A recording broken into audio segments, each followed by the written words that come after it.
Ladies and gentlemen, the story you are about to hear is true. Only the names have been changed to protect the innocent. Fatima Cigarettes, best of long cigarettes, brings you Dragnet.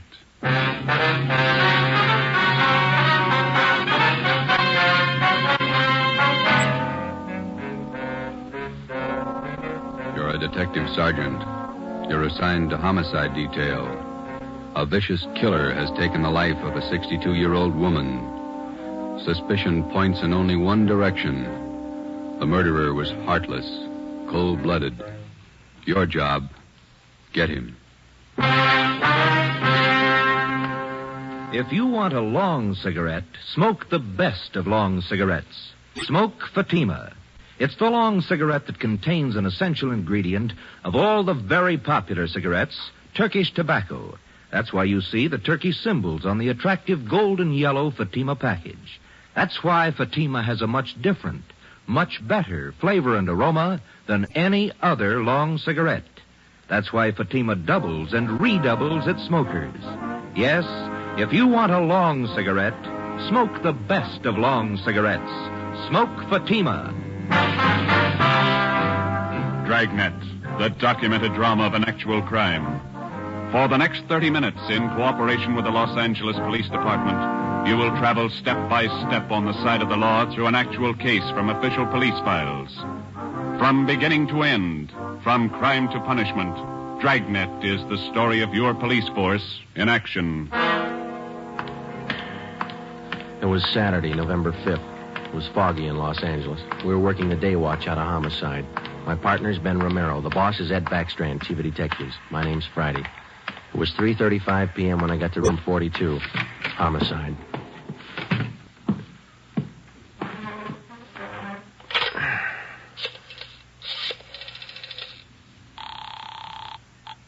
Long distance.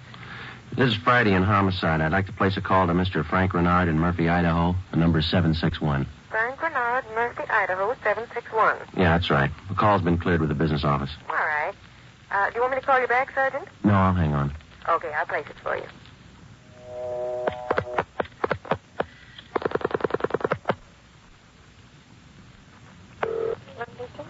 Long distance, Mr. Frank Renard, Murphy, Idaho. Murphy, 761. Thank you. New Haven, Connecticut. Your number, please. Charge the call to Madison, 7961. Thank you. The time and charges when the call's completed, operator. Read, operator. Ready to put a man out? Yes, Murphy, Idaho, routing and person made.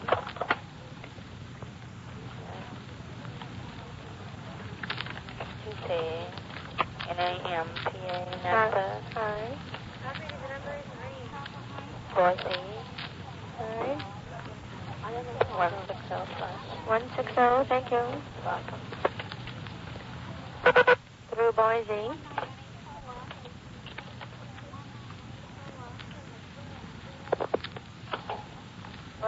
I'm calling Napa.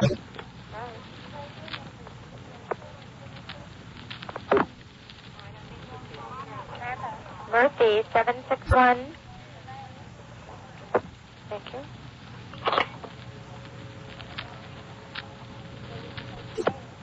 Keep ringing, 761. They're ringing the number, Sergeant. Okay, thanks.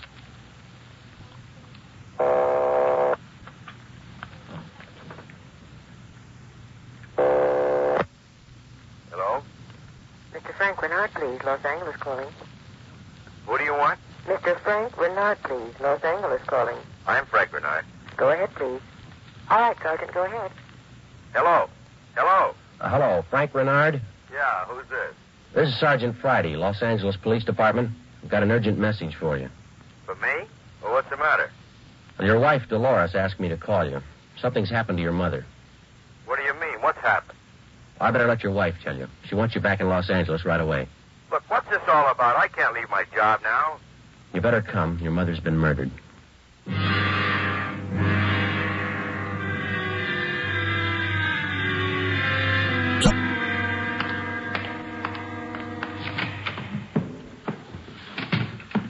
Talk to the skipper, Joe. He's on his way in. That's good.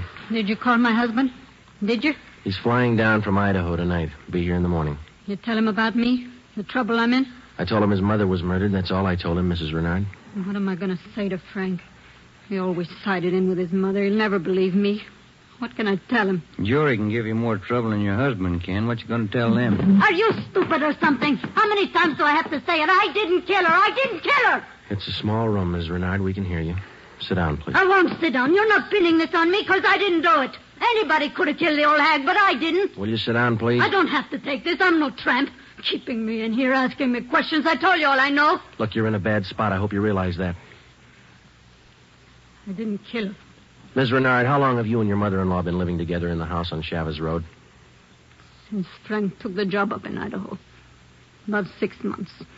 He said it'd be better for me while he was away living with her. Your neighbors told us you didn't get along very well with your mother-in-law. That's right, I didn't. She hated me, I hated her. You used to fight with her, is that right? You hit her. Only a couple of times. She called me dirty names. I hit her. She pulled me by the hair. And I hated her like everything. And I didn't kill her. Once more, Ms. Renard, would you mind telling us how you spent your time since early this morning, where you went, what you did, everything? I told you already everything. Will you tell us again, please? I got up about 9:15. I had a cup of coffee and then I got dressed. The old lady was on the back porch doing the washing. What did your mother-in-law do for a living? I told you. She took in washing. After I got dressed, I left the house. About 10 minutes after 9, I went downtown to the dentist. He filled a tooth for me. This one here, you can ask him. What time did you leave the dentist's office? About 10:15. Maybe 20 after. You can ask him. What'd you do after that? I walked around window shopping. Did you buy anything? Talk to anybody? I told you no. What time did you get home? 12:30. I went in the bedroom. The old lady was on the floor. Blood all over. I felt her heart. It wasn't beating.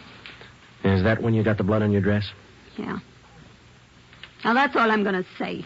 3 times I told you the same story already. And you still can't account for your time between 10:20 this morning and the time you found the body and called the police at 12:30. I told you. I left the dentist. I went window shopping. Then I walked home. And during that time, you didn't talk to anyone and no one saw you? Lots of people saw me. People on the street downtown. I'm no tramp. I don't talk to everybody. None of your neighbors saw you come home, Ms. Renard? Of course they didn't see me. I cut across the back lot up from San Jose Avenue. I came in the back way. The lady who lives next door to you. She says she was in the backyard about noontime. She stayed there till after 1 o'clock. She didn't see you come in the back way. And she's a liar. She's a dirty liar. You and your husband took out an insurance policy on your mother-in-law last year. Is that right, Ms. Renard?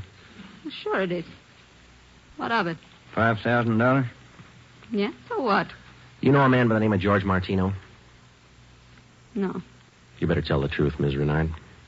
All right, so I do. He's a friend of mine. You've been running around with him since your husband's been away. None of your business. I do what I want. Your mother-in-law found out about Martino. That's what you fought about most of the time. Oh, she was crazy. He's a friend of mine, that's all.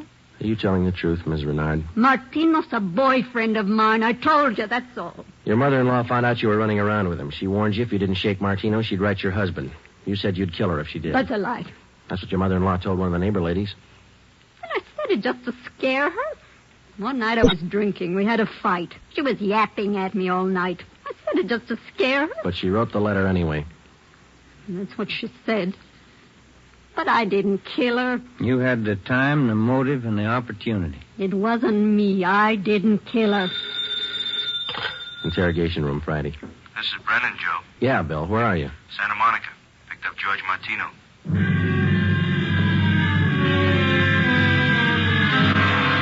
Ben and I drove Mrs. Renard to Lincoln Heights Jail, 5th floor, and had her booked on suspicion of 187 PC. When we checked back in at the office, Brennan and Wiseman, the other 2 men on the case with Ben and I, were questioning George Martino in the interrogation room. Ben and I stood by.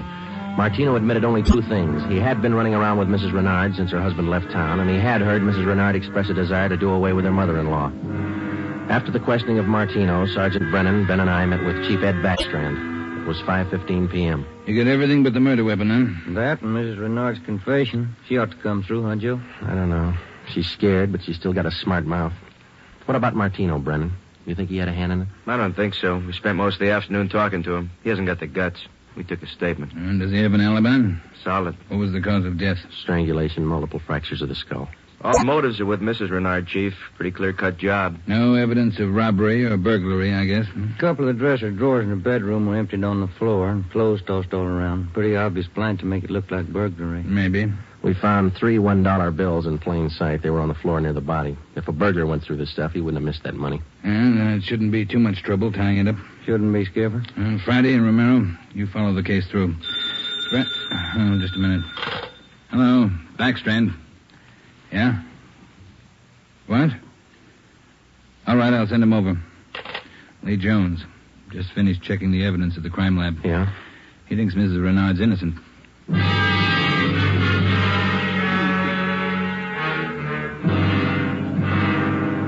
There they are, fellas. Facts don't lie. But she had every reason in the world to kill the old lady. In my book, she couldn't have killed her. All right, let's have it, Lee. How does the evidence add up? That's just it, Joe. It doesn't. Take a look. The dress Mrs. Renard was wearing when she found the body. That's it. Blood smears near the hem. 2 smears, that's all. Now, if she murdered her mother-in-law, there should be more blood on this dress, and it shouldn't be smeared. How do you mean? First of all, the manner in which the old lady was killed. Head was battered in. Must have bled profusely. No question about that. All right, go ahead. Whoever murdered the old lady must have stains all over their clothes. Here's the important part. Because of the nature of the wound, it would have stained in drops, not smears. Well, how can you tell the difference? Maybe these are drop stains on her desk. They're not. I checked them with a microscope. Only the higher ribs of the cloth are stained. The smears, nothing else. But a drop forms its own definite drop pattern and permeates the cloth, soaks in. No signs of that on her dress. Not a one. Now, here's the silk scarf the old lady was strangled with. Yeah? Here's what I found in the knot tied in the scarf. A blonde hair, wavy. Old lady had dark hair. So does Miss Renard. So does her boyfriend. That's what I mean. This blonde hair is one of 2 things that didn't belong at that murder scene. What else you got? This here.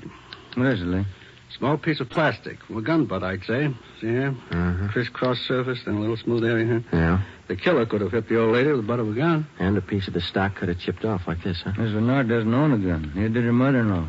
Well, where does that leave us? I don't know, Joe. There's the stuff. You can't disregard it. Maybe you can explain it. Yeah. How? Well, first prove this dress isn't the one Mrs. Renard was wearing this morning. Then find the dress she did wear. And we know she wore this when the dentist identified it, and so did 2 of the neighbors. That's what I mean. The dress is too clean, doesn't belong. Yeah.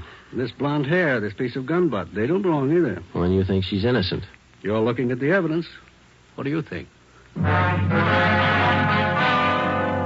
6 p.m. Saturday, November 5th. Ben and I went back to the office and met with Brennan, Wiseman, and Ed Backstrand. The open and shut case against Mrs. Renard was up in the air, but we still weren't sure that she was innocent of the murder of her mother-in-law. Ben and I drove to the Lincoln Heights jail and interviewed the suspect again. She agreed to submit to a lie detector test. We drove back to the office, contacted Sergeant Berger, the department's polygraph man, and set up a special test for the following day. The next morning, we met with Berger and formulated a list of key questions, and then we picked up Mrs. Renard and brought her to the 3rd floor of the Old City Jail building, the polygraph room. At 10:33 a.m., the test got underway. As usual, Sergeant Berger conducted the interview alone. Backstrand, Ben, and I waited outside. Well, how about Mrs. Renard's husband? Get in town yet? He's due in around noon, Skipper. Got a smoke? Yeah. Here you are, Ed.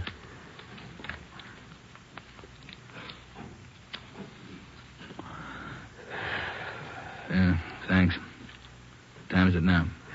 11:25. Here's Berger now. That's it, Ed. What'd you get? I can study the chart a little more. The results are pretty well defined, though. How's it look? No reaction to the key questions. What's your opinion? I don't think she did it.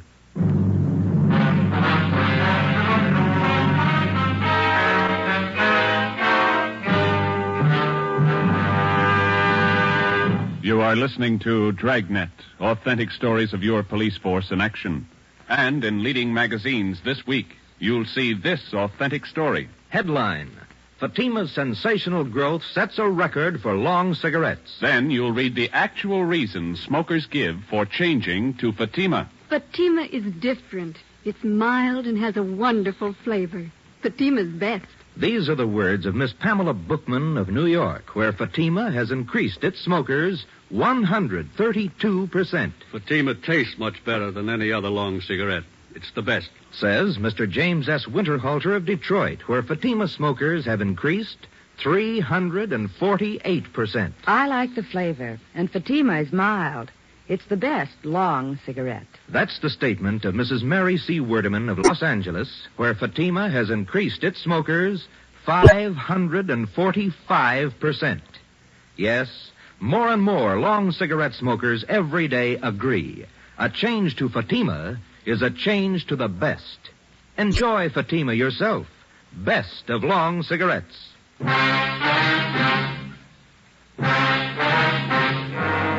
a.m., Monday, November 7th. Mrs. Renard was released from custody. We questioned her husband, Frank Renard, briefly. He could tell us nothing more than we already knew. Brennan and Wiseman were called back on the case, and together the four of us started over again from the beginning. We had a dead body, 2 pieces of physical evidence to work with, no idea how to fit them together, and no suspects. We went back to the Chavez Road neighborhood where the murdered woman lived and started pushing doorbells. We canvassed the neighborhood for 3 days, and we uncovered one slim lead. He was selling magazines, officer. Went door to door, right up the street here. Young fellow. Could you describe the man for us, please? Nothing to talk about. Pasty face, pimply complexion, blonde hair. 5:30 p.m. Wednesday, November the 9th. Ben and I met with Brennan and Wiseman in Ed Backstrand's office to compare notes. Together, we had more than a dozen reports of the magazine salesman's presence in the neighborhood just prior to the murder of Mrs. Renard's mother-in-law. The various descriptions of the man which we obtained from the people in the neighborhood tallied closely. About 6 feet, 170 pounds, pimply complexion, blonde hair, fast talker. About 25 years old. As far as we know, Skipper, he was the only stranger in the neighborhood last Saturday morning. Only one that people remember, anyway. How close did you trace him to the Renard house? You got your list there, Brennan? Yeah. There you are. Thanks. Let's see. Well, he picked up his tracks down on Floresta Street, sold a couple of descriptions there. Then he headed up Landers Avenue onto Chavez Road. Yeah. The Renards live at 2280 Chavez Road. That salesman talked to the woman at 2274 Chavez. That's 3 doors away from the Renards. When was he seen there? Let me see. Where is that, Brennan? Oh, on the 15-7 sheet, Joe. Didn't have enough room on the report. Oh, yeah. Here it is. Mrs. John Rico, 2274 Chavez. The guy was there about 11:45 Saturday morning. Well, that puts him in the running. First time he ever showed in that neighborhood? First time, Skipper. Fresh kid, not a very good salesman. Here's the name of the company he's working for, the Harrison News Distributors. You check with them? No, they're closed for the night. We'll call them the first thing tomorrow. Good. Here's something else for you. I had a call from Frank Renard this afternoon. What'd he have to say? Seems in the excitement just after the murder, Mrs. Renard overlooked a couple of things. What's that? Well, they're missing a yellow table model radio. It was in the bedroom where the old lady was killed. Well, that ties in with a robbery motive, huh? And they're missing a ring, too. Belonged to Mrs. Renard. Topaz ring. Supposed to be worth a little money. But she didn't notice it was gone until today. That's right. You got the serial number on the radio? Yeah, right here. Yeah, let's see. Yeah, Brennan, here we are. It's an Emerson model 511 180,000 277609. A lot of small radios in town. There's only one with that serial number on it. Track it down. A complete description of the topaz ring and the serial numbers and description of the yellow table model radio were sent to the pawn shop detail. The information was then placed on the stolen property list and relayed to every pawn shop operator in the city. The next morning, Ben and I interviewed the manager of the Harrison News Distributing Company. There, the suspect had given his name as Sam Bricker. We checked out his home address. Turned out to be a gas station in North Hollywood. We took the suspect's job application blank with a specimen of his handwriting, and then we drove back to the office. Sam Bricker. We were unable to get a make on the name from the Record Bureau. We checked the cards on every known criminal who was cataloged in the oddity file as having a pimply complexion. None of them matched. That night, we got out an APB and a radiogram. The suspect's trail led from one salesman's job to the next. On his last job, he gave his name as Albert Berry. His address is 1430 Palo Alto Drive. That was in the Echo Lake District. Ben and I drove out to check it. 1428, 1430. There it is, Joe. Yeah. At least it's not a gas station, huh? Come on.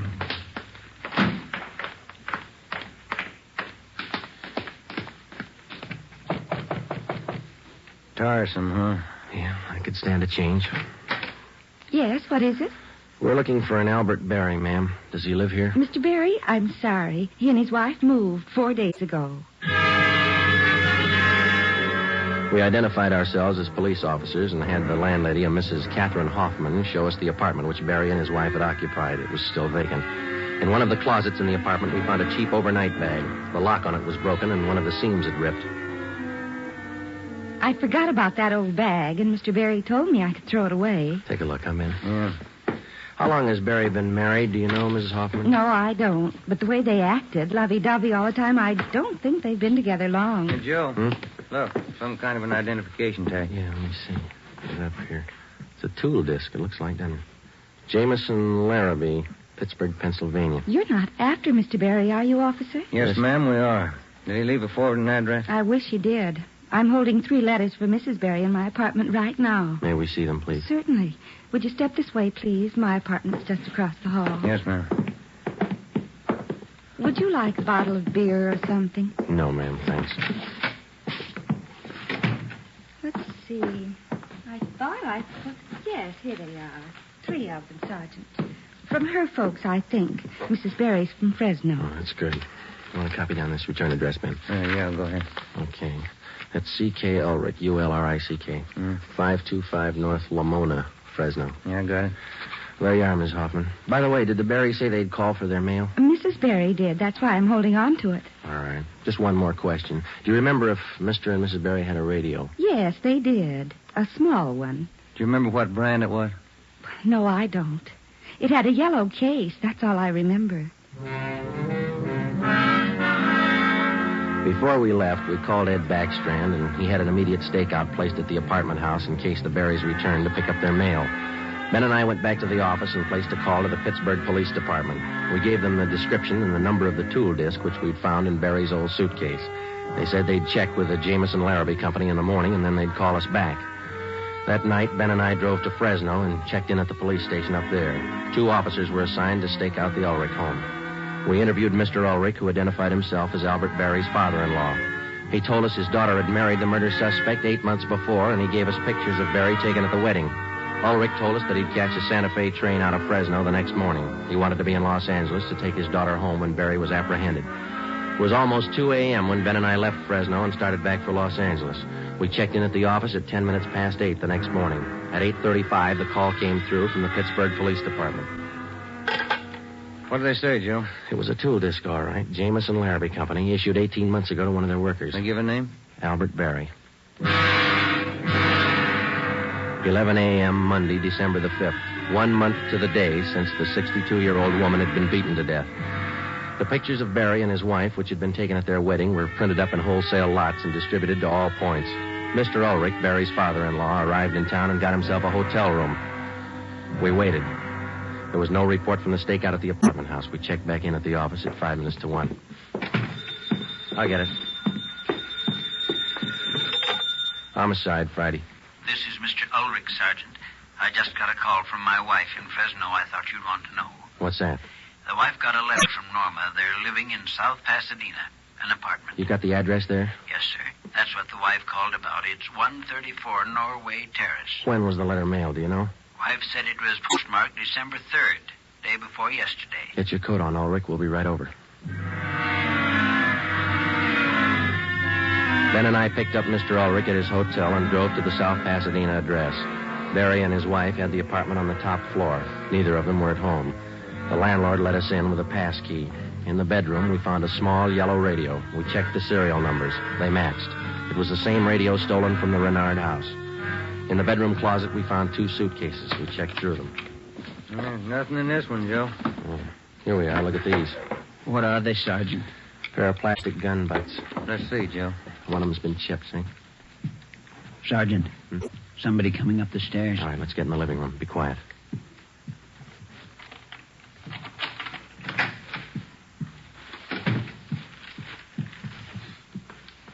Dad, what are you doing here? Who are these men? Police, Norma. They want Albert. He killed a woman. Dad. It's all right, Norma. It'll be all right. Did you know your husband killed a woman, Miss Barry? He just told me last Saturday. We've been running away for a month now. Moving all the time. I wanted to know why. So he told me. He said I was in it as much as he was. And I'm tired of running. Why did he kill her? Did he tell you that? He said he broke in the house. He didn't know anyone was home. The old woman was in the bedroom. She started to cry out. He had a gun. He hit her with it. Where's your husband now? I don't know. He said he'd come home for dinner. About 5. about the groceries? What time you got, Ben? 3:30. That ring you're wearing, Miss Barry. Did your husband give you that? Yes, why? What kind of a stone is that? Topaz. Bert gave it to me. Why? Nothing. We'll wait. 5 o'clock came and went. Barry failed to show. 5:30. Ulrich started to get nervous. 6 o'clock. 6:30. No sign of Barry. I went to the window and kept an eye on the street below. At 6:45, a light green Nash sedan pulled to a stop in front of the apartment house. A man got out and went into the main floor entrance. Bert. I'll let him in. All right. How long have you had the new car? A couple of days. Bert got it credit. What do you want me to do now? Does he have a key to the apartment here? He lost it. Okay, when he rings, let him in. Just act natural. Ben? Yeah. You cover me. I'll get the cuffs on him. Right.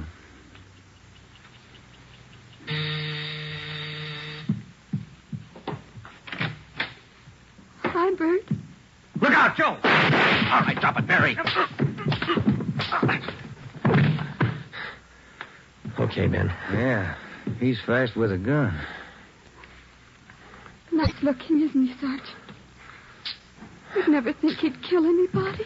Come on, let's take him in. I love him. I still love him. But you're a cop. You wouldn't understand. That's right. I wouldn't understand. I'm a cop. The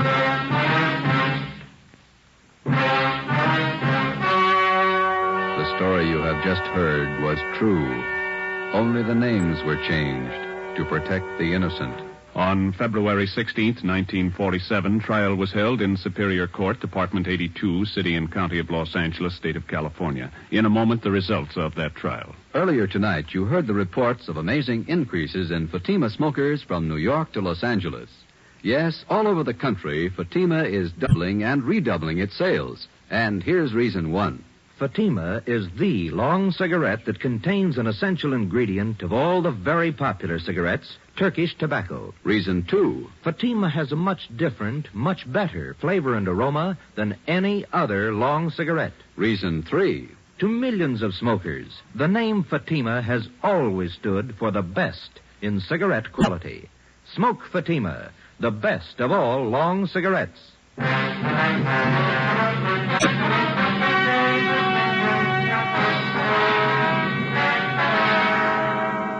Albert Ralph Berry was tried and convicted of murder in the first degree. His wife, Norma Berry, was found innocent of the charge that she harbored a criminal. She was returned home with her father. Berry was executed in the lethal gas chamber at the state penitentiary. You have just heard Dragnet, a new series of authentic cases from official files. Technical advice for Dragnet comes from the Office of Acting Chief of Police W.A. Wharton, Los Angeles Police Department. Tonight's program is dedicated to Private Hubert W. Estes of the District of Columbia Metropolitan Police Department, who on the night of May 16th, 1947, gave his life so that yours might be more secure.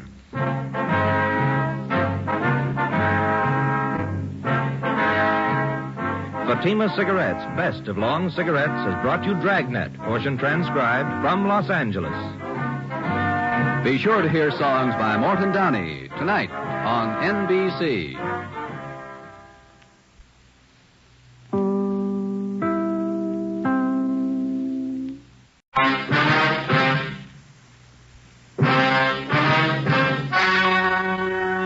Ladies and gentlemen, the story you're about to hear is true. Only the names have been changed to protect the innocent. Fatima Cigarettes, best of long cigarettes, brings you Dragnet.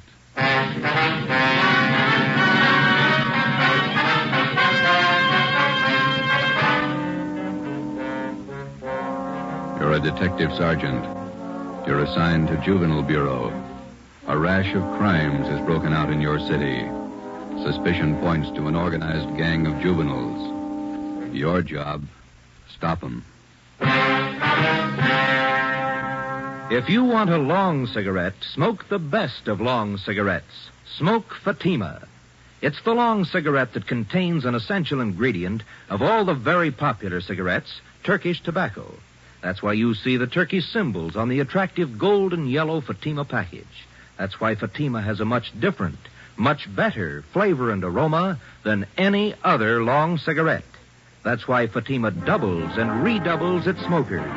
Yes, if you want a long cigarette, smoke the best of long cigarettes. Smoke Fatima. Dragnet, the documented drama of an actual crime. For the next 30 minutes, in cooperation with the Los Angeles Police Department, you will travel step by step on the side of the law through an actual case from official police files. From beginning to end, from crime to punishment, Dragnet is the story of your police force in action. It was Sunday, March 27th. It was windy in Los Angeles. We were working the night watch out of Georgia Street Juvenile Bureau. My partner's Ben Romero. The boss is Ed Backstrand, chief of detectives. My name's Friday. I was on the way up from the Juvenile Bureau, and it was 11:25 p.m. when I got to the receiving hospital, room 5, the treatment room. Everything happens on Sunday nights, huh, Joe? Yeah. How's the kid making out, Doc? The one arm is cut up badly. Nothing fatal, though. How'd it happen? That's what I'd like to find out. Can I talk to him? If you want, don't press him, though. He's had a bad shot. All right.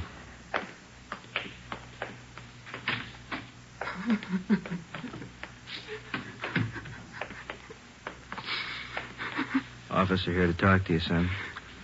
I can't. Tell him I can't talk, please. Just a few routine questions, son. We're going to have to answer them sooner or later. Please, can't you see what's happened already? I can't tell you anything. Jack Monroe, is that your real name? Yeah. How old are you?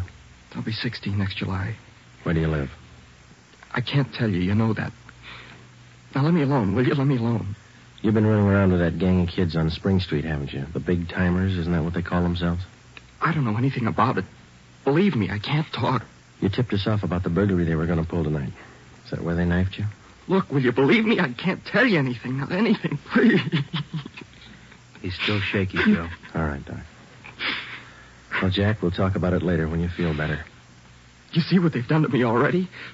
They said next time they'd kill me.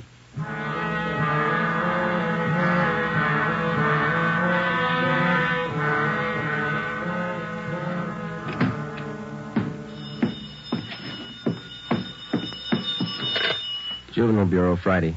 Yeah. Yeah, okay, Fred. Goodbye. How'd you make out, Joe? Not very good, Ben. Captain Bowling come in yet? You checked in while you were gone. Wants to see us. Okay. The kid tell you who knifed him? No, I scared him good. He wouldn't tell me a thing. You get a line on the boy's parents, Friday? I got a hold of his father. He's on his way in. How's the boy? Bad knife wounds. Nothing fatal. You know the boy? Not till this afternoon, Captain. He tipped us off about a burglary a gang of young kids were supposed to pull tonight. Did it go through? No, but 2 hours ago, this Monroe kid was found in a vacant lot down on Olympic, cut up pretty bad. The gang must have pegged him. How long is it going to take you to break that up? Well, we're just starting to get a line on him, Bob. Must be nearly 100 in that gang. And every one of them working hard. Take a look at the pin map over here. This spot here, look at it. All the jobs pulled during the last month, huh? The last 5 weeks, up to date. Red tabs for burglary, must be more than 100. The robberies, green pens, count them, at least 50. And there's 5 more orange ones I added for the weekend, auto thefts. You bet those kids are working hard. We got a lead on them. That's more than we had last week. You have to push it harder. Here's the big reason. This line of pins, down in black. Purse snatchings. Purse snatching and rape, 26 of them in the past 5 weeks. They're pretty well concentrated in one area here. That's right. Now, what's the lead you're working on? Right there on the pin map, Captain. Huh? Well, these 2 blocks here, Bob, where Franco Alley intersects Spring Street. Well, what about it? Well, it's the only clear area for a dozen blocks around. There's not a colored pin on it, you see? Yeah. Now, all the rest of the pins, the robberies, burglaries, attacks, they all seem to branch out from this same spot right here in definite patterns. Franco Alley and Spring Street. You figure that's the focal point for the gang? Well, it's got all the marks. For instance? Oh, we've been checking that neighborhood for a week. We got it narrowed down to one place. Right on the corner of Franco and Spring.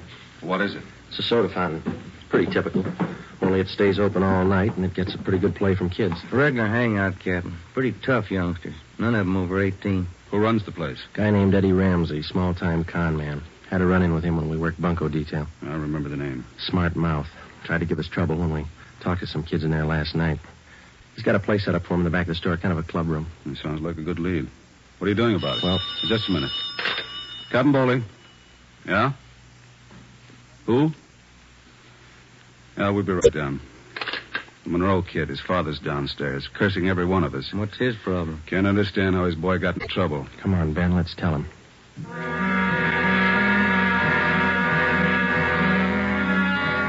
What kind of a city do we have when we can't allow our children out on the street without being stabbed or shot? What's our great police force doing when this is going on? I'd like an answer if you got one. I demand an answer. We got an answer for you, Mr. Monroe. Will you sit down? My boy's lying in there in that hospital bed, cut to pieces. What did you do to prevent it? Tell me. You tell us, Mr. Monroe, what'd you do to prevent it? I'm no cop. That's your job. I pay my taxes and I help pay your salary. We look out for your kids, but we don't raise them. That's What are you your talking job. about? Just a minute, Mr. Monroe. Answer me this. How old is your son, Jack? He's 16, I think. Why? You know what he does with his spare time? Where he spends his nights? Of course I do. He's at home. Some nights he goes to the library. Then you don't know much about your son, Mr. Monroe. For the past month, 4 nights out of 5, he's been hanging around with a gang down at a soda fountain on Spring Street. He's down there as late as 2 a.m. He says he goes to the library. How do I know? I'm a busy man. Did you know that your son is mixed up with that gang? He's not mixed up with a gang. A bunch of small-time thieves, but they're growing. They started with purse snatching, breaking in parked cars, burglarizing candy stores. You don't know what you're talking Wait about. a minute, please. Then they took up robbery, stealing cars, beating up girls, women, attacking them. You're crazy. Jack's not that kind. He's part of that gang, and right now we hold all of them responsible. My boy wouldn't do anything like that. He's a member of that gang, he told us. They're the ones that knifed him tonight. That's a lie. Jack's not mixed up with anything like that. You believe anything you want, Mr. Monroe. We're going to protect your boy as much as we can, but don't expect us to raise him for you. Now, you better take a free piece of advice. You keep your advice. Jack's not in this. You can't prove he is. We're not out to prove anything right now. But you catch up with that boy of yours. Keep him off the streets before it's too late. Are you threatening me? No, sir, advising you. Next time we might meet at the morgue.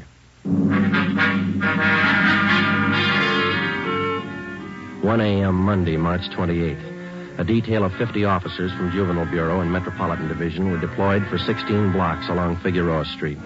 At 5 minutes past 1, they started to move south over an appointed area. In the space of half an hour, 18 young kids, none of them over 17 years old, were picked up off the streets and brought to the second floor at 1335 Georgia Street, the Juvenile Bureau. 4 of the youngsters were girls. At 1:45 a.m., Ben and I checked the soda fountain on the corner of Franco Alley and Spring Street.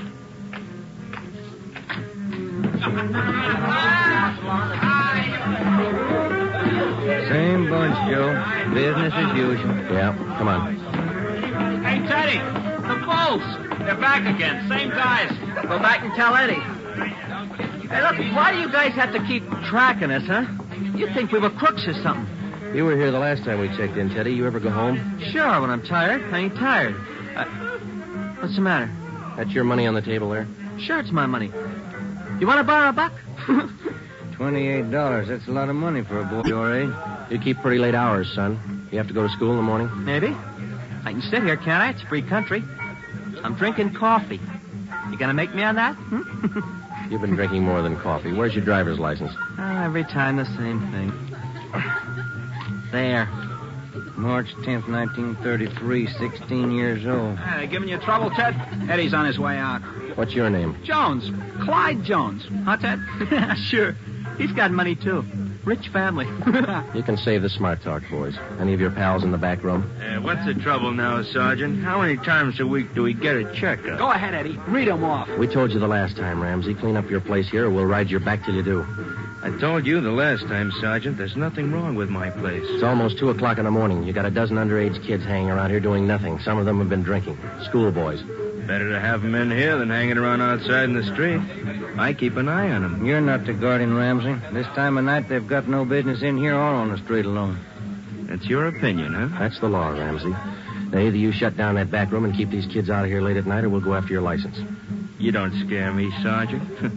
You can't prove a thing. A couple of these kids have juvenile records. They're on probation. We can tag you for contributing. You still don't scare me. Now, why don't you leave the kids alone? That's right, Eddie. Read him off. Ben, get Benson and Bell. Right, Joe. If you won't clean up your place, Ramsey, we'll do it for you. Yeah?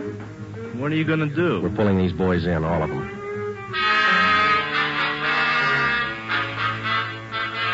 $2:25 a.m. Monday, March 28th. The Dragnet operation had netted 30 juveniles, 26 boys, 4 girls. 24 of the children were between the ages of 16 and 17. They were lodged in the assembly room at the Georgia Street Juvenile Bureau. The other half dozen were 13 and 15-year-olds. They were taken to the juvenile hall at 1369 Henry Street.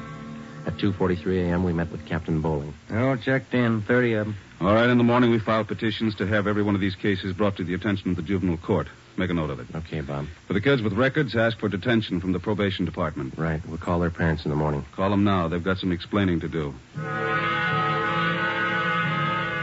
By 6 a.m., all but 3 of the children's parents had shown up. To most of them, it was nothing new. Their kids had been there before. They'd be there again. They took the lecture from the juvenile officers calmly. As long as it didn't mean trouble for them, they wouldn't worry. When they got their children home, they would reprimand them, not for running the streets, but for being picked up by the police.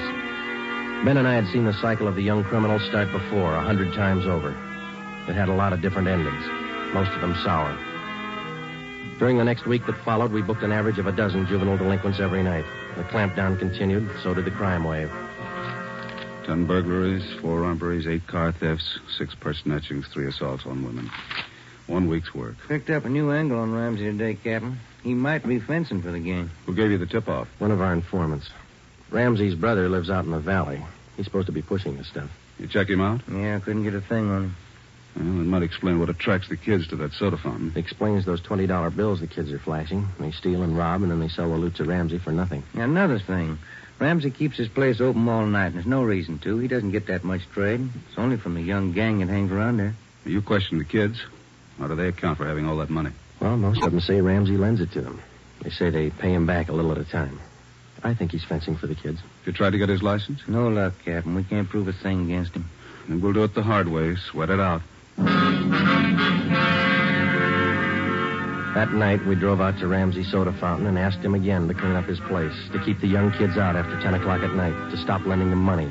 He refused. There was nothing we could do. His business was a public place. He could not be held responsible for any of his patrons. In the next 10 days that followed, Ben and I haunted the sidewalk outside the soda fountain. We questioned every youngster as they entered and left. We made more than a dozen arrests. Many of the kids had been drinking heavily. We found some of them under the influence of narcotics. But Ramsey was still in the clear. The crime wave continued sporadically. Ben and I waited for our chance. It was a long time coming. Thursday, April 14th, we had dinner at Johnny Cokin's place, and it was 10:35 p.m. when we checked back in at the office. Hot shot. Grab it, Joe. Yeah. A terminal on Market Street, a 459 and shooting. A terminal on Market Street, a 459. Let's go.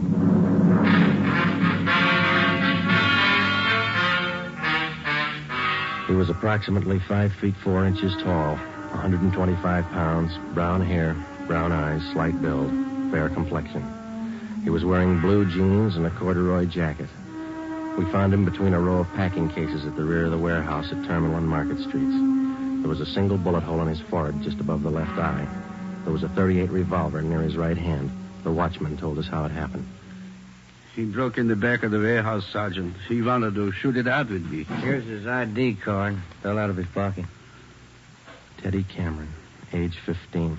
Dear God. A kid. I didn't know, Sergeant. He didn't either. He thought he was grown up.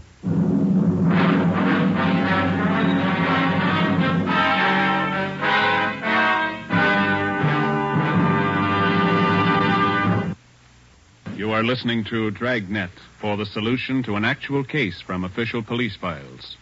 Now, here's the solution to many of your Christmas shopping problems. If your friends smoke a long cigarette, give the best of long cigarettes.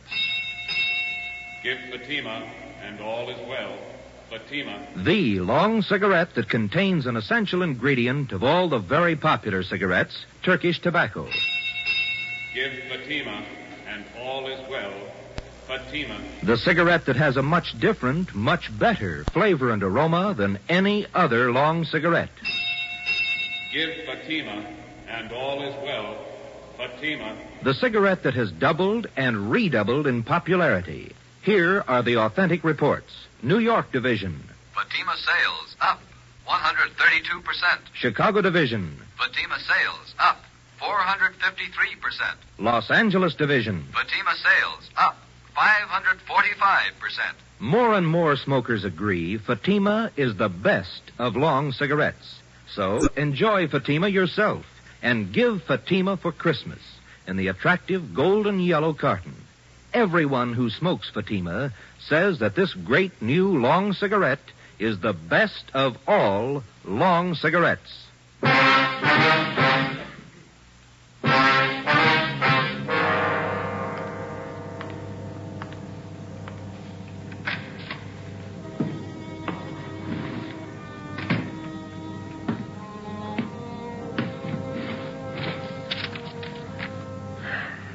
Los Angeles Police Department, Form 311, dead body report.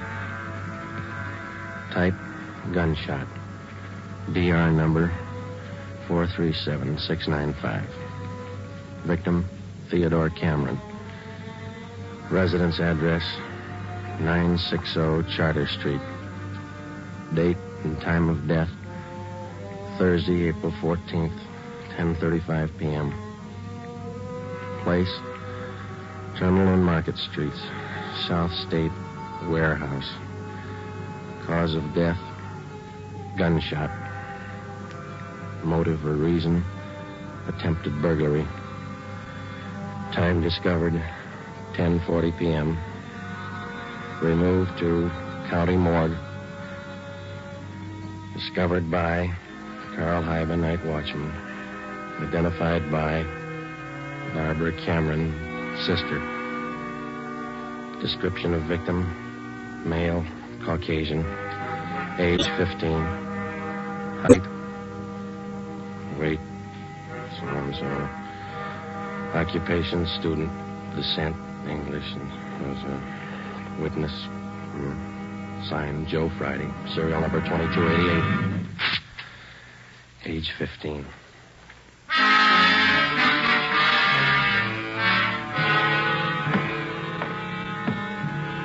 Ready, Joe? The Cameron boy's sister. She's waiting in the next room. Yeah, let's go. She taking it hard? Yeah. Morning, Miss Cameron. Good morning. We won't keep you long. Just a few routine questions. Yes, all right. Miss Cameron, how many are there in your family? There were 3 of us. Teddy, Mike, and me. Mother and father are dead. I work. Teddy and Mike go to school. Mike does. How old is your brother Mike, Miss Cameron? He's 14. You're the sole support of your 2 brothers? Yes. Do you have any idea who the boys were your brother Ted used to run around with? I don't know them by name. I remember seeing a couple of them once or twice. Mike would know, I think. He and Ted were pretty close, brothers. Do you know if Ted mixed with a gang of kids down on Spring Street? Maybe Mike would know that. Sergeant Teddy wasn't a bad boy. He wasn't a bum. None of us are. I tried to raise the boys like Ma told me. It wasn't easy. We made out. Yes, I understand, Miss Cameron. My salary didn't have too much, but we got by. Yeah. I figured on getting married. I'm 31. It'd be good for the boys, especially Teddy. He's dead, isn't he? Yeah. I couldn't be in 2 places at once. Hold a job and watch the kids. But that's why I thought maybe a husband. I'm sorry to press, Miss Cameron. Do you think your brother Mike can tell us about that Spring Street gang? How Mike could know. Where can we find him? Staying at a friend's house. I got the address in my bag. Here. That's 2514. I don't write numbers too well. Thank you, Miss Cameron. You've been very helpful. I'll get somebody to drive you home. Or do I have to go? Would it be all right if I just sit here for a while? That's all right. I'm tired. Real tired. 2514 West Serrano Street. That was the address Barbara Cameron had given us. It was the home of Mr. and Mrs. Jean Brewer, high school friends of the dead boy's sister.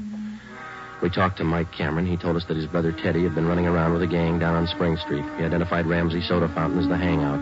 It was 2:25 p.m. when we got back to Georgia Street Juvenile Bureau. I got it.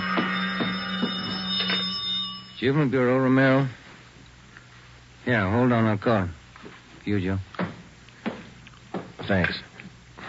Friday. Joe, this is Canfield in burglary. Yeah, Homer. You're working that Cameron case, aren't you? Yeah? I just got a report on one you might be interested in, out of the same neighborhood.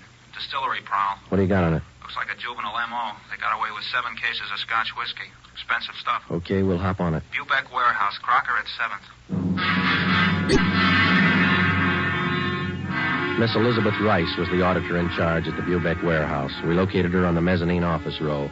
It was her job to keep a running inventory on all incoming and outgoing liquor stock. She knew her job well.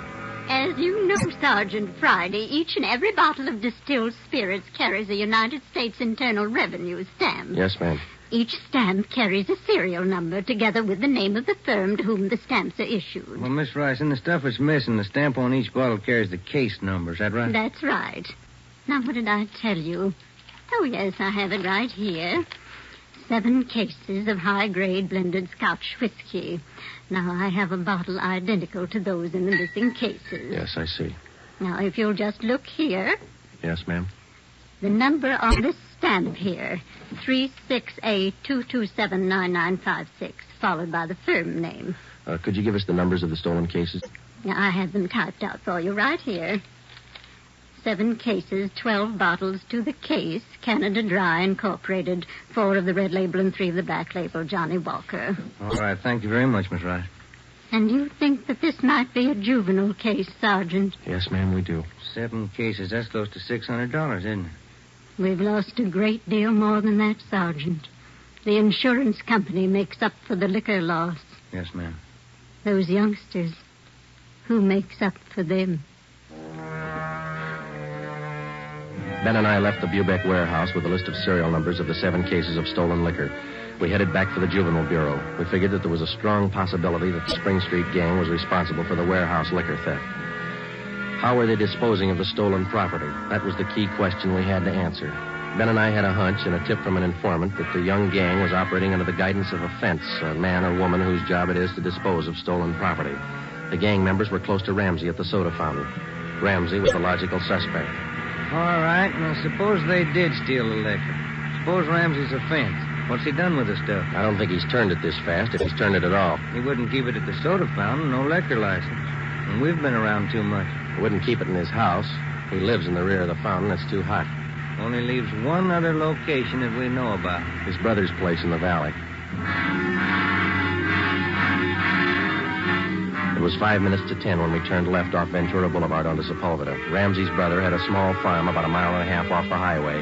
It was a modest white frame house planted squarely in the center of an acre of ground. An unpaved driveway led off to the left of the house to the garage. Pull up here, huh? Yeah, okay. It looks kind of quiet, no lights. Let's go.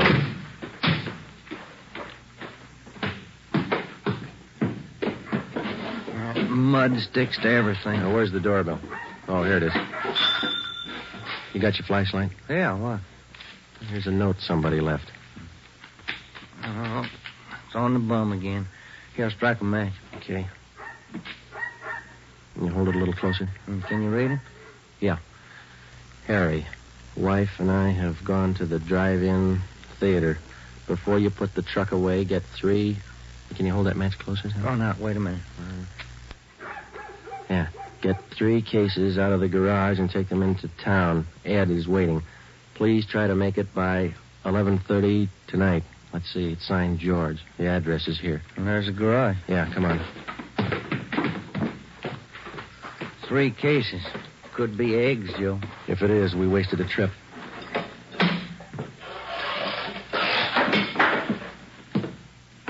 Oh, I'm out of matches, Joe. All right, here, use mine. What was that? Checking. Come on. See anything? No. There goes the light. Just a minute, I'll strike another one. You can save your matches. We found it. We found 5 cases of Scotch whiskey on the floor of the garage. We checked the serial numbers against the warehouse list. They matched. We went back to the car and called communications. We had an immediate stakeout placed on George Ramsey's place, and then we headed back for the city. It was 11:20 p.m. when we got to the address we found on the note. Oh, it's about time, Harry. Hello, Ramsey. We can do without the music. What's your problem this time? Hey, you're almost out of Scotch, Ramsey. Serial numbers check out, Joe. Sorry I can't offer you a drink. We're too old to drink here, aren't we, Ramsey? Where's your phone? You want to invite somebody? You can see we're out of booze. You got a phone? In the hall. Ben, call the office. Yeah. All right, what's it all about? We've been out to your brother's place. What happened to the other 2 cases? You drink them here? I gave it to the kids. What are you looking at me like that for, Sergeant? Anything wrong, Eddie? Party's over, kid.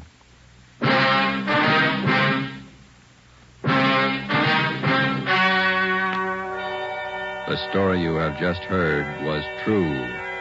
Only the names were changed to protect the innocent.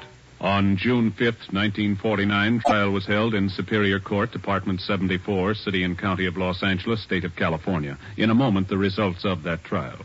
Earlier tonight, you heard the reports of amazing increases in Fatima smokers from New York to Los Angeles. Yes, all over the country, Fatima is doubling and redoubling its sales. And here's reason 1. Fatima is the long cigarette that contains an essential ingredient of all the very popular cigarettes, Turkish tobacco. Reason 2. Fatima has a much different, much better flavor and aroma than any other long cigarette. Reason 3. To millions of smokers, the name Fatima has always stood for the best in cigarette quality. Smoke Fatima, the best of all long cigarettes.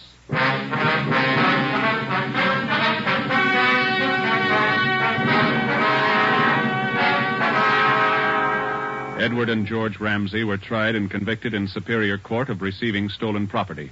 After serving their terms as prescribed by law in the state penitentiary, they will be returned to the county jail where they will serve a 1-year term for contributing to the delinquency of minors.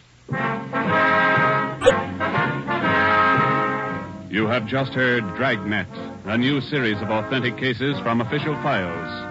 Technical advice for Dragnet comes from the Office of Acting Chief of Police, W.A. Wharton, Los Angeles Police Department.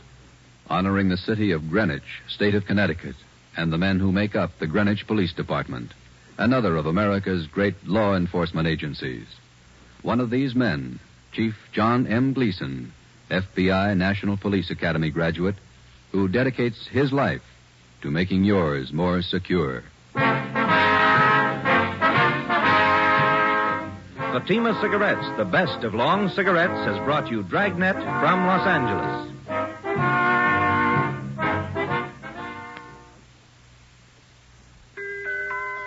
This Christmas, give the gift that makes every pipe smoker happy. A Christmas humidor of mellow Granger. Granger is made just for pipes by the tried and true Wellman method. Rough cut to smoke mild and cool, and humidor packed to stay ever fresh.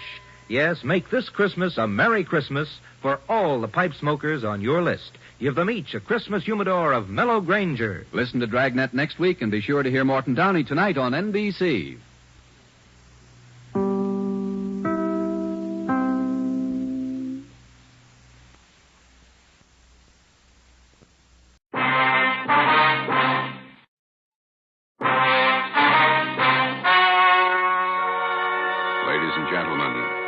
The story you are about to hear is true. Only the names have been changed to protect the innocent. Fatima Cigarettes, best of long cigarettes, brings you Dragnet.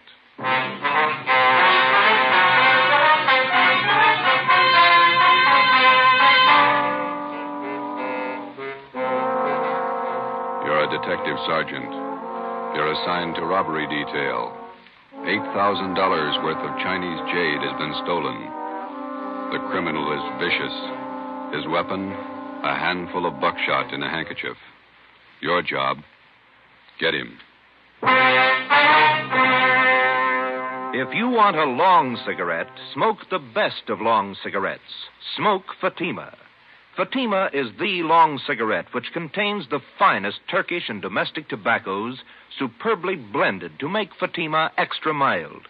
And that's why Fatima has a much different, much better flavor and aroma than any other long cigarette. That's why Fatima is doubling and redoubling its smokers. So, if you want a long cigarette, smoke the best of all long cigarettes.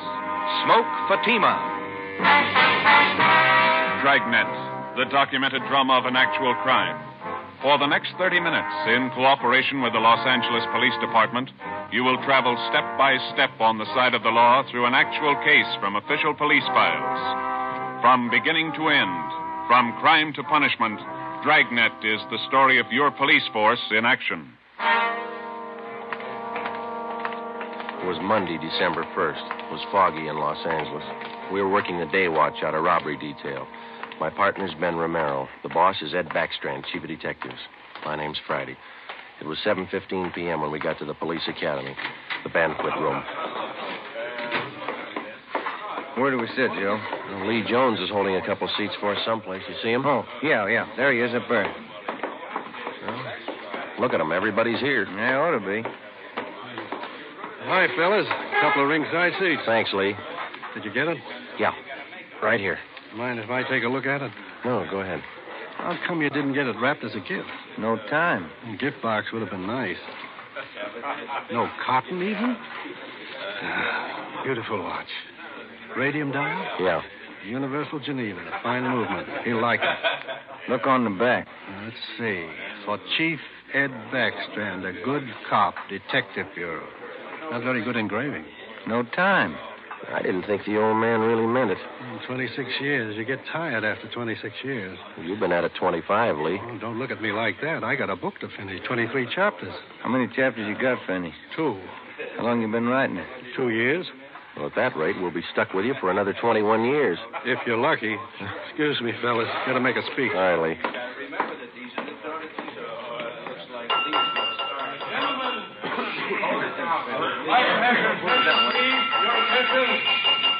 To get the proceedings underway here, before we introduce the man of the hour, I'd like to pass along a little story you might get a kick out of. I was driving down from Utah last year, stopped off at a hotel in Elko, Nevada. When I went up to register for my room, there was an Indian ahead of me. The clerk asked this Indian fella to sign his name, and the clerk handed him a pen. The Indian made an X on the book. The clerk looked at him for a minute and said, "Say, aren't you Chief Deerskin? Haven't I seen you in the movies?" The Indian nodded his head and looked a little upset. "Oh," he said. "Oh, we make a lot of movies in Hollywood." The clerk smiled and said, "A lot of people in Elko here would like to get your autograph, Chief." Then the Indian grabbed the pen up again and he said, "Me no like 'em autograph hunters. Me no want to be bothered." Then he drew a circle around the X he made. The clerk said, "Why you do that, Chief?" The Indian said, "Me no use them right name." Oh, hey, Joe. Yeah, there's Rogers over there. He's motioning to Where? Oh, yeah, excuse me a minute, Ben. Chief who's retiring tonight. He's been using his right name for 26 years, and he's proud of it. And we're proud to have been associated. Do you want me, Rogers? A phone for you, Joe. You can take it on the extension After outside. 26 Thanks, Pete. years of service, he's retiring from the Los Angeles Police Department. We're going to miss him. Gentlemen, a fine officer, Chief Ed Backstrand. Where's the phone? Right over here. Thanks. Friday. Joe, this is Gonzalez. Yeah, Jeff. Sorry to bother you, but Powers said I should call you. Yeah? I need some legwork. Something big? Pretty big, yeah. Too many loose ends. Pena and I can't pull them all in. When do you want us? As soon as you can get down here. That important, huh? A man may die, Joe.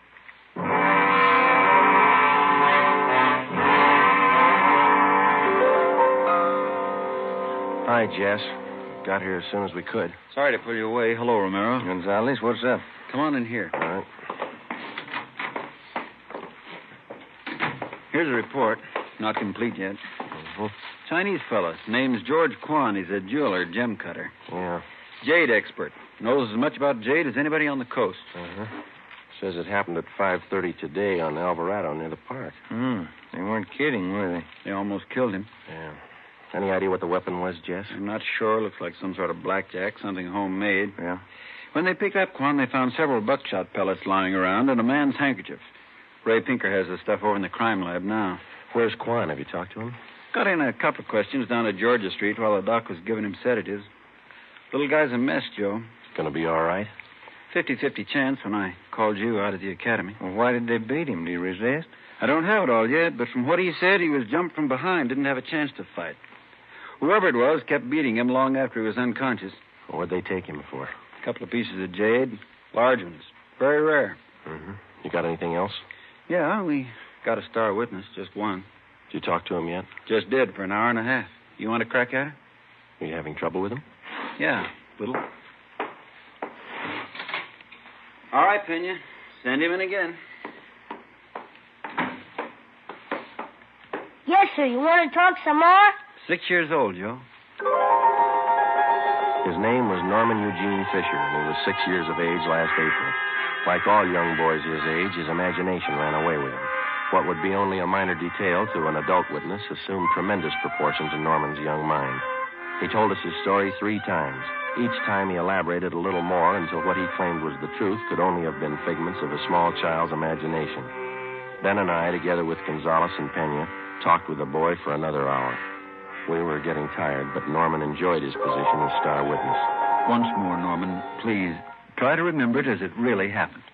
It was just like I said. Let me try, Jess. Go ahead, Romero. You did see it happen this afternoon, didn't you, Norman? Yes, sir, I did. Good. Now, you were on your way home from the store. Oh, no, sir. I was running away from a man. He was chasing me. But you just told us, Norman, that you were on your way home from the store. Oh, no, sir. That was yesterday. But you told us. Just a minute, Ben. Norman, how old are you? Next year, I'm going to be 21. No, that's not right. 21, that's older than I am. Well, when I am 21, I'm going to get a hot rod. Fastest car in the world. 10,000 miles an hour. Sure you will. But how old are you now? 6, but I'm going to be 21 soon. I remember when I was 6 years old, Norman. A lot of things I wanted. Electric train. I got one. Well, it must be something you'd like to have. One thing that maybe now that you don't have, huh? Will you give it to me? Well, if I can. What do you want? I'd like your gun. Well, what do you want a gun for? I want to put people in jail like you guys do. Sometimes it takes more than a gun, Norman. What do you mean? Just because you've got a gun doesn't mean you're a cop. Well, what does? Just a minute, son.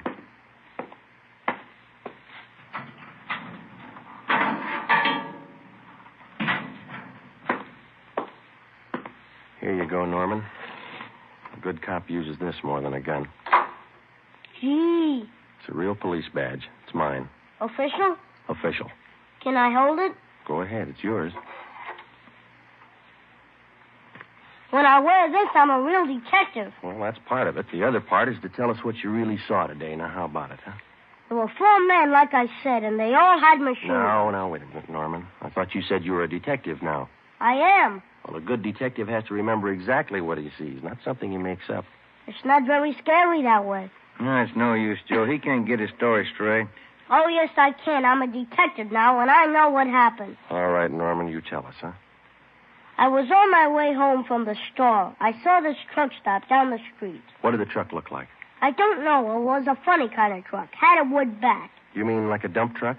Kind of, but it was a small truck. Old kind of car, like he took out the back part and put wood boards like a truck. You mean whoever owned the truck cut the back end out and made it look like a truck, huh? Yeah, that's the way it looked. Anyway, this truck stopped by this Chinese man, and the man got out, and the man started to hit this man. And the man fell on the sidewalk, and the man kept hitting him and hitting him as hard as anything. Well, what was he hitting him with? With his handkerchief? There he goes again. No, I don't know. How about that, Jess? Could tie in. Go on, Norman. Well, that's all I saw. No, I mean after the man hit him, what'd he do? Oh, well, he grabbed a bunch of stuff from this man's pocket, and he went into the truck and he speeded away. Norman, you're a good detective. I want you to think real hard now. Do you know what a license number is?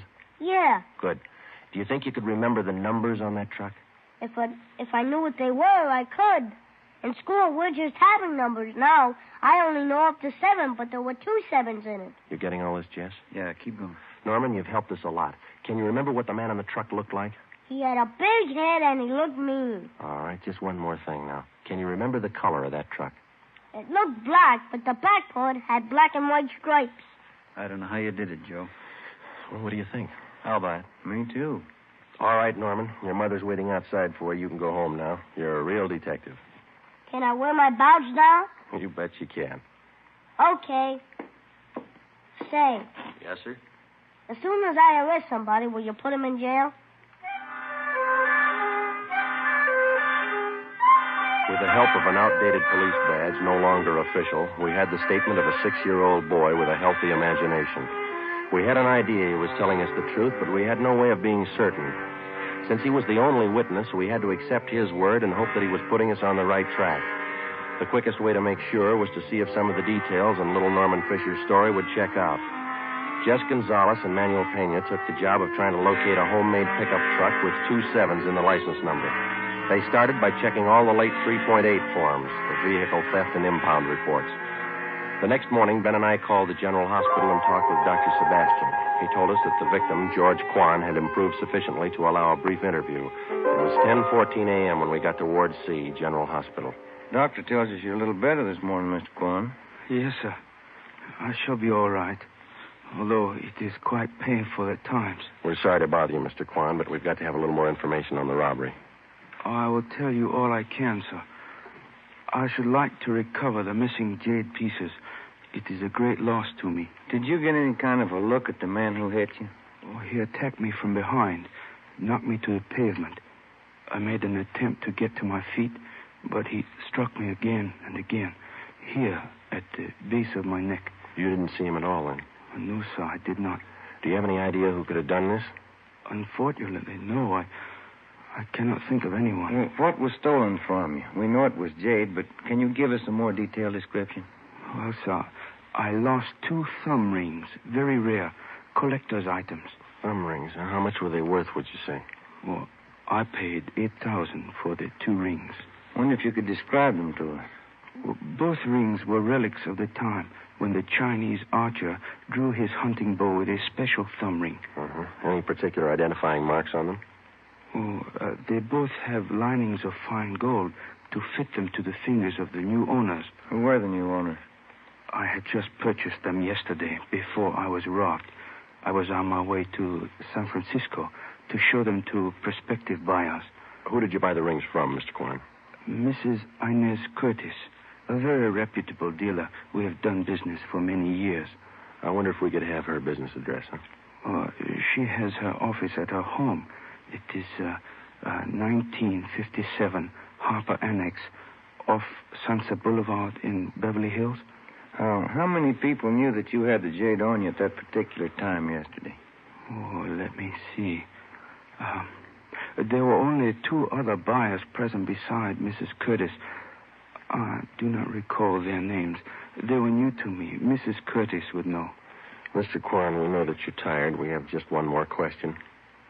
Certainly. I wonder if I might trouble you to hand me that tumbler of water with a glass straw. Surely. Here you are.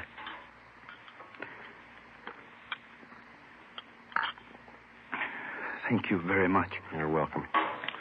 Now, those thumb rings, Mr. Kwan, would there be any practical disposition of them other than selling them as they are? Well, hardly, Sergeant. To anyone who really knows the value of jade, it would be unheard of to change them in any way. I see. Well, thank you, Mr. Kwan. We'll do our best. You know, Sergeant, we Chinese place a great sentimental value on our jade. We'll do everything we can to recover it. Thank you. May I tell you my favorite quotation on jade? Yes, sir. It is from the writings of Tong Jung Tso. He wrote, "The magic powers of heaven and earth always combine to form perfect result. So the pure essences of hill and water become solidified in precious jade." Ben and I drove out to 1957 Harper Annex, the residence of Mrs. Inez Curtis. There was no one at home. We left one of our cars. It was 12:22 p.m. when we got back to Central Division. Here's a phone message for you, Joe. What's it say? Call Jess Gonzalez. He's out to Wilshire Division. Okay, thanks, Ben.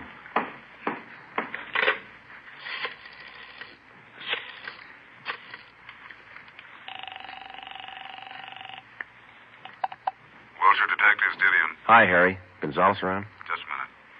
Take it on 3, Jess. Gonzalez, Friday, Jess.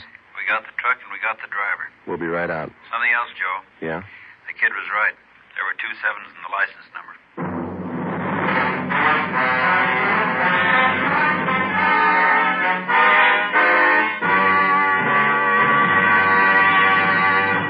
are listening to Dragnet for the solution to an actual case from official police files.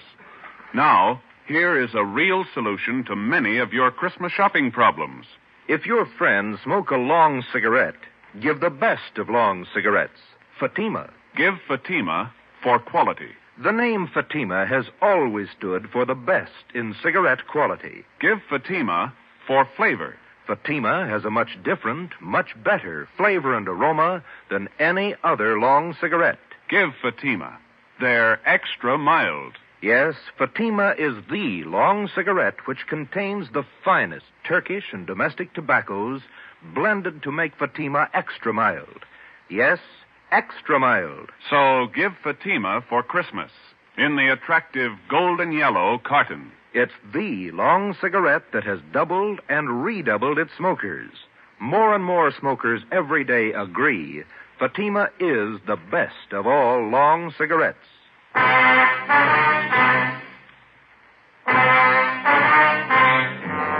Wilbur Rasmussen, white, male American, age 31, 5 feet 10 inches, 190 pounds, black hair, brown eyes. He was the driver of the truck. Gonzalez and Pena began by checking through all of the reports of trucks impounded during the past 24 hours. There were 23. Out of those 23, they narrowed it down to 4 possibilities. The third vehicle that they checked fitted the young witness's description of the holdup truck. We still could not be absolutely certain that the impounded truck was the one we were looking for. The same could be said of the driver, Wilbur Rasmussen. The net result of checking impound reports doesn't always result in the apprehension of a suspect, but in this case we were lucky. The driver had been picked up for drunk driving.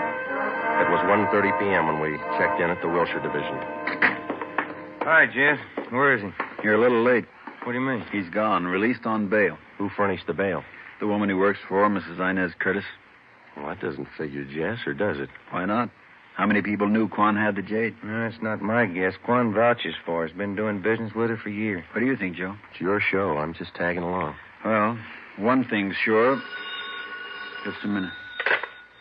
Wilshire Detectives, Gonzalez. Yeah, Pena. He did? No, meet me back here.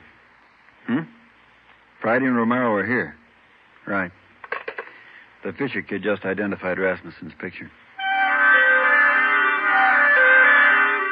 The identification of Wilbur Rasmussen by 6-year-old Norman Fisher was far from sufficient to take the case to court. We had to have evidence, lots of it.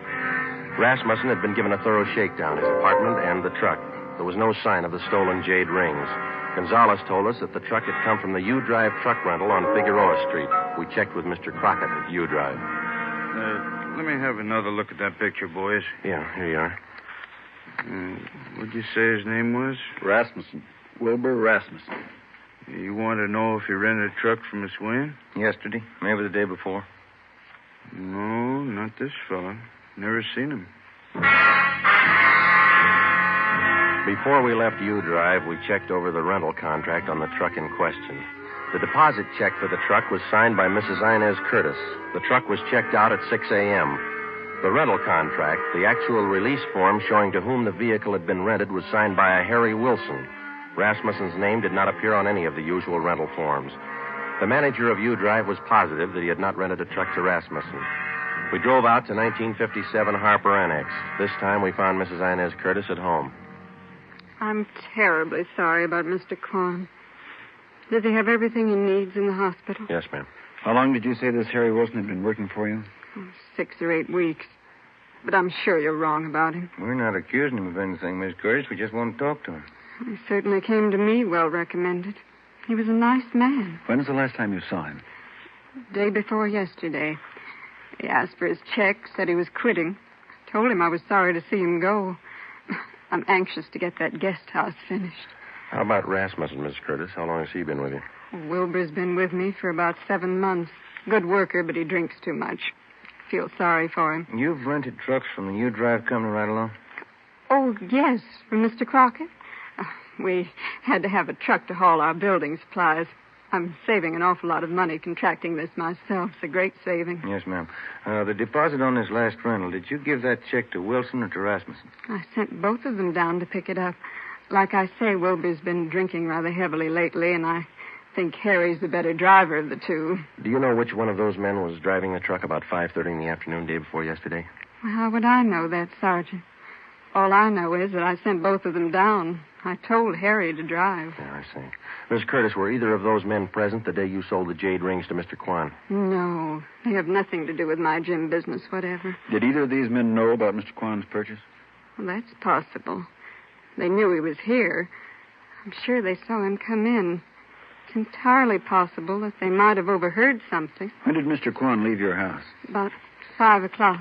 What time did the two men go after the truck? Oh, they picked that up early in the morning. Mr. Crockett down at U-Drive says that only Harry Wilson checked out the truck. Says he's never seen Rasmus before. That's entirely possible. Like I say, they might well have made other arrangements. Were there any other people present when Mr. Kwan bought that jade? Yes, there were. 2 other buyers. They were bidding for the thumb rings, too. Mr. Kwan had the high bid, so I sold them to him. What if we could have their names? Certainly, I'll write them down for you.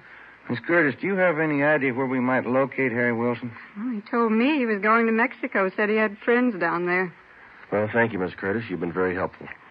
Are you sure there isn't anything Mr. Kwan needs? Yes, ma'am. 2 jade rings. Mrs. Inez Curtis gave us a detailed description of Harry Wilson. She also gave us the names and addresses of the 2 other buyers who were present when Mr. George Kwan made his purchase. We checked them out and found them to be equally as reputable as Mrs. Curtis. They could tell us nothing of the robbery. We went back to the office and got out an APB and a radiogram on Harry Wilson from the description given us by Mrs. Curtis. Stakeouts were maintained at Wilbur Rasmussen's apartment and at the home of Mrs. Inez Curtis. It was 4:30 p.m. when we got to the 2nd floor of the old city jail building, the crime lab. Lee Jones had the evidence laid out for us. Funny thing about the handkerchief, boys. What's that, Lee? The blood stains. Old ones along with the new ones.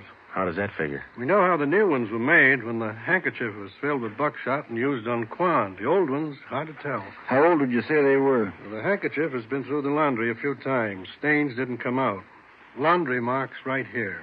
I don't see them. Man used peerless laundry. Infrared marking system. Let me show you. Infrared lamp, Lee? Yeah. There's your marking. Pen, you trace it down. Who's it belong to? Man used the name of Harry Wilson.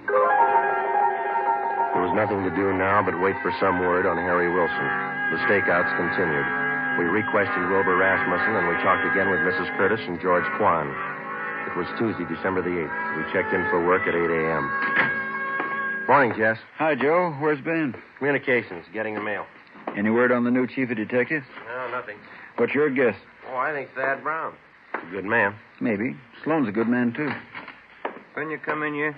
Not yet. Why? Maybe you'd like to take a little airplane trip. What do you got? Cheyenne, Wyoming. They picked up Harry Wilson. 2 days later, Thursday, December the 10th, Harry Wilson was returned to the Los Angeles County Jail and booked on suspicion of robbery. We checked with Lieutenant Frank Cunningham in the Record Bureau. From Wilson's fingerprints, he ran a make on him. Harry Wilson was an alias. We found out that he had lengthy records of arrests and jail terms for robbery, burglary, and grand larceny. Mr. Crockett at U-Drive identified Wilson's picture. He was a 2-time loser. It's up to you, Wilson. It can go hard for you or easy. I'm in the spot, huh? You're in the spot. Lay it out for him, Jess. It's all stacked against you, Wilson. We know you rented the truck. You knew Quan was at Mrs. Curtis' house. Your handkerchief was found at the scene of the crime. You wouldn't believe me if I said I didn't do it? With that kind of evidence, how can we? I didn't. I don't know if I can prove it, but I didn't. If you didn't, we'll help you prove it. First, you got to believe me. You know why. Yeah? I've had it twice. Once more, and I'm in for life. All right, you got it figured. Now what do you got to say? Rasmussen did it. He knocked Quan over. Where were you? Buying my ticket for Cheyenne. I didn't want any part of it. How do you account for that handkerchief? It was mine, but Rasmussen had it. He got his finger one day in the job. I loaned it to him. Well, that checks. Old blood stains, new ones. All right, let's pick up Rasmussen. While you're at it, pick up the Curtis dame. She planned it. Wilbur Rasmussen was picked up and brought in. After intense cross-questioning, we confronted him with Harry Wilson's statement. In the face of this testimony, he broke completely. He gave us a full confession implicating Mrs. Inez Curtis. He admitted beating George Quan and taking the jade thumb rings. He said he received $200 from Mrs. Curtis for the job. He requested that he be allowed to turn state's evidence. Mrs. Inez Curtis was brought to the interrogation room. Of course, you gentlemen have proof to substantiate all these accusations. Yes, ma'am, we have. It better be good. I have a fine lawyer. We've got signed and recorded confessions of Wilson and Rasmussen, the two men who worked for you. Shall we play the recordings for you? That won't be necessary. Miss Curtis, you got $8,000 for those rings. Wasn't that enough? Not when I could make 16, no. Where are the rings now? I'm not going to get life for this, you know. No. Jade doesn't spoil. It'll still be good when I get out. Yeah, but you'll be too old to appreciate it, Miss Curtis. Okay, Penny.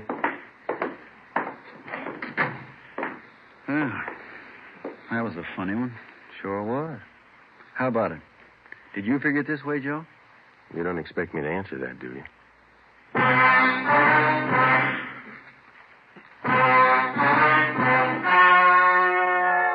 The story you have just heard was true.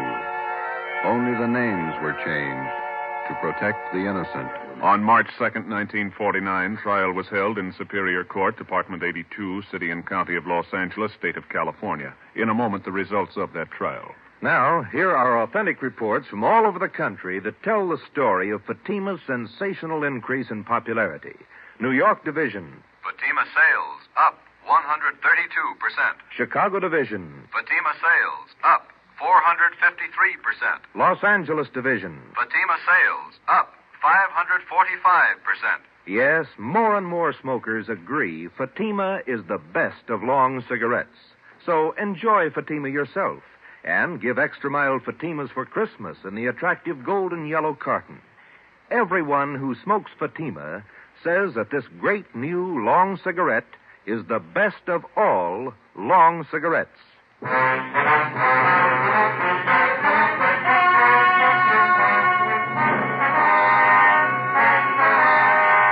Mrs. Inez Curtis was tried and convicted of robbery and conspiracy. She received the maximum sentence as prescribed by law. In consideration for turning state's evidence, Wilbur Rasmussen received a minimum term.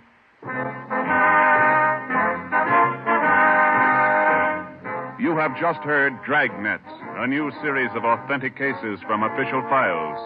Technical advice for Dragnet comes from the Office of Acting Chief of Police, W.A. Wharton, Los Angeles Police Department. Dragnet honors the city of Knoxville, state of Tennessee, and the men who make up the Knoxville Police Department, another of America's great law enforcement agencies. One of these men, Sergeant Joe H. Roberts, director of the Knoxville City School Safety Patrols, who dedicates his life to making yours more secure. Fatima Cigarettes, the best of long cigarettes, has brought you Dragnet, portion transcribed from Los Angeles. Let that merry tune remind you to get him the big Christmas humidor of smooth, sure-fresh velvet pipe and cigarette tobacco. It's a double pleasure to any smoker when you give this generous humidor of velvet. It smokes cool and sweet in both pipe and cigarette. In every way, the gift for him is a Christmas humidor of velvet, America's smoothest smoke. Be sure to listen to Dragnet next week. Your tune for the stars on NBC.